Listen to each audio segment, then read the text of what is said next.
How are you, learners? We are now in week 2, lesson 1, rounding decimal numbers to the nearest hundreds and thousands. From the previous lesson, you have learned reading and writing decimals. After going through this lesson, you are expected to round decimal numbers to the nearest hundreds and thousands. Read and analyze the given problem. Observe the position of the answer in the number line. Diana climbed a 314-meter hill. If there are 1,000 meters in 1 kilometer, what part of the hill did Diana climb? Round to the nearest hundreds. To determine the part of the hill that Diana climbed, we need to change the meter into kilometer. Since 1,000 meters equals 1 kilometer, then in fraction form it becomes 314 thousandths. Now, 314 divided by 1,000 equals 314 thousandths. Using this number line from the diagram, it is easy to see that 314 thousandths is nearer to 310 thousandths than 320 thousandths. So, 314 thousandths is rounded to 310 thousandths. To round decimals to 100 and 1,000, let us consider these steps. First, identify the digit to be rounded off. Second, inspect the digit to the right of the required place. If the digit is greater than 5, add 1 to the digit at the required place. If the digit is less than 5, retain the digit at the required place. Then, drop all the digits to the right of the required place. Study the illustration. 314 thousandths. Round off to the nearest hundreds, and that is digit 1. Or, the digit to the right of 1, and that is 4, is less than 5. So, it rounds down. 314 thousandths rounded to the nearest hundreds is 31 hundredths. Learning task 1. Round each item to the nearest hundreds. Number 1, 9, ang digit na nasa hundreds place. 7 ang nasa kanan niya. So round up, it becomes 10 and 60 hundredths. Number 2, 5. At 5 din ang nasa digit na kanan niya. So, round up, it becomes 20 and 26 hundredths. Number 3, 6 ang nasa hundreds place. 2 naman ang nasa kanan niya. So, round up, remain. Number 4, 4 ang nasa hundreds place and 7 ang nasa kanan. So, this is round up. Number 5, 8 ang nasa hundreds place, 4 ang digit na nasa kanan, so this is round down. So, remain. Round each item to the nearest thousands. Number 1, 7 ang nasa thousands place, walang digit sa kanan, so same. Number 2, 5 ang nasa thousands place. 3 ang nasa kanan nito. So, round down. Number 3, 2 ang nasa thousands place.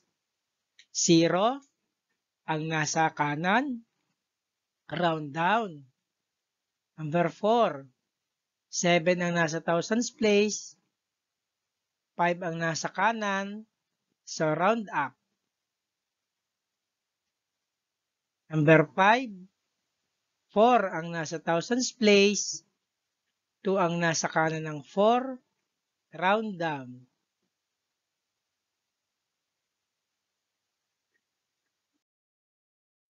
Learning task 2. Get the quotient of each item up to the nearest 10,000s place, then round the decimals to their nearest thousands. Number 1, 45 divided by 8. Let's divide 45 divided by 8. How many 8 in 45? There are 5.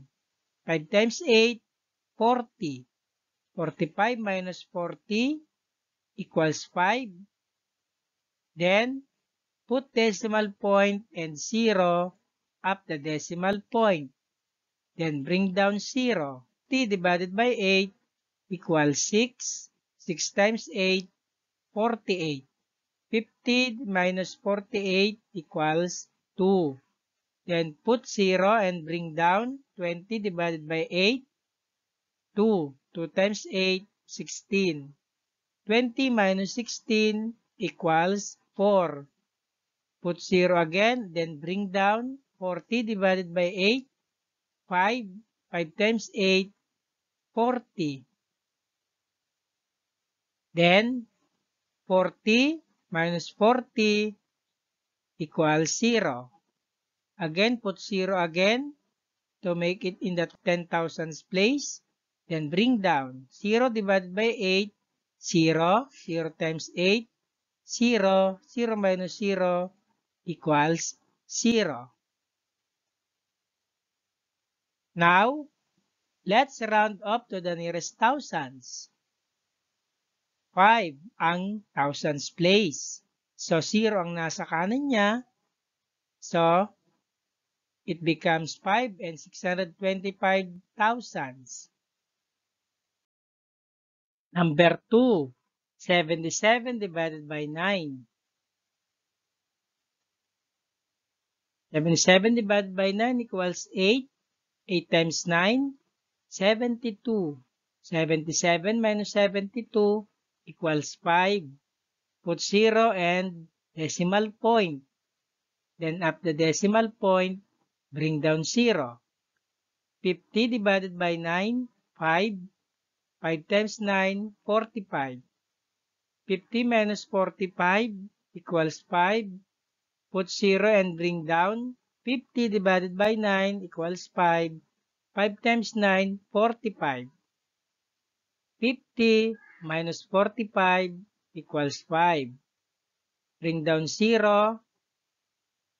Again, 50 divided by 9 equals 5. 5 times 9, 45.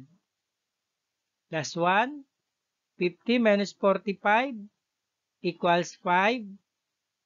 And put 0 again and bring down. 50 divided by 9 equals 5. 5 times 9 equals 45. 50 minus 45 equals 5. So now, this is 10,000s place. So, round up to the nearest thousands. 5 ang nasa kanan. So, add 1 or round up.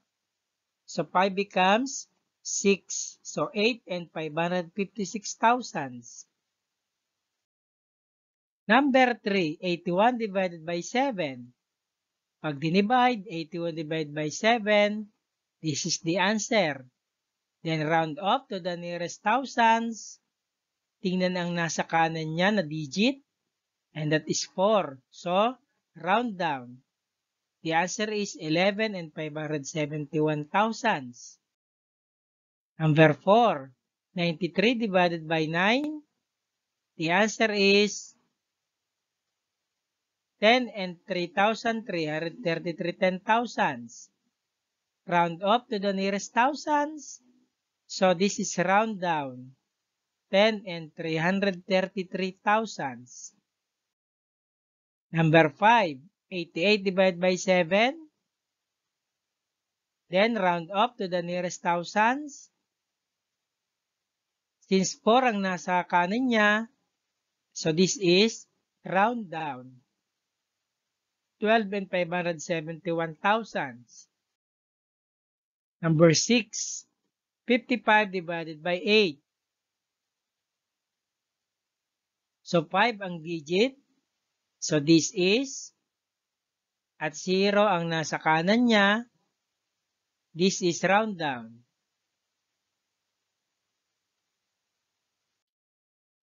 Learning task 3. Solve the given problems. Number 1. What is the smallest decimal in hundreds rounded to 5/10? These are the possible answers. And the smallest decimal in hundreds is 45 hundredths. Number 2. What is the largest decimal in hundreds rounded to 5/10?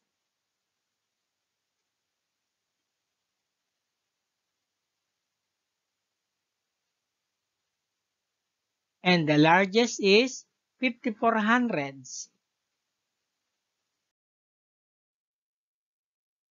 Number 3. 1 centimeter is equivalent to about 3,937 inches.